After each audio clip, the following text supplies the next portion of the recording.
কেউ যদি হাইগা বলে যে চকলেটের বিকল্প গু, এটা কি আপনি মানে নেবেন? এটা কি মানে না সম্ভব?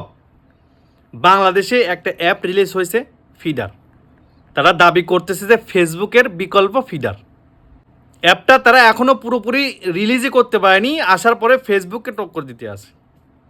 ফেসবুকের মধ্যে যে ফিচারগুলো আছে আপনাদের মধ্যেও সেই ফিচারগুলো আছে।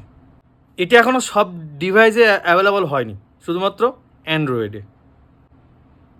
আইএসএ ডিভাইসে খুঁজেই পাওয়া যায় না। তারা 1000 ফলোয়ারে মনিটাইজেশন দেবে। ঠিক আছে, মনিটাইজেশন যারা দিল, এখন টাকাটা দিবে কোথা থেকে? যারা ভিডিও আপলোড করে মনিটাইজেশন করলো, তাদেরকে টাকা দিবে কোথা থেকে? বড় বড় কোম্পানি ফেসবুকে ইনভেস্ট করে, সেখান থেকে ফেসবুক টাকা দেয় না। আপনারা এখনও পুরোপুরি অ্যাপটা রিলিজই করতে পারেননি, এখনই মনিটাইজেশন দিয়ে দিতে আসেন। বাংলাদেশের অ্যাপ আমি সাপোর্ট করি। আমাদের বাংলাদেশের অ্যাপ যদি ভালোভাবে চলে আমরা সাপোর্ট করবো, কেন সাপোর্ট করবো না? অ্যান্ড্রয়েড ফোনে ডাউনলোড করার পরেই অ্যাকাউন্ট খুলতে লাগে 2 ঘন্টা। আসি আপনারা ফেসবুকে টক্কর দিতে আসেন।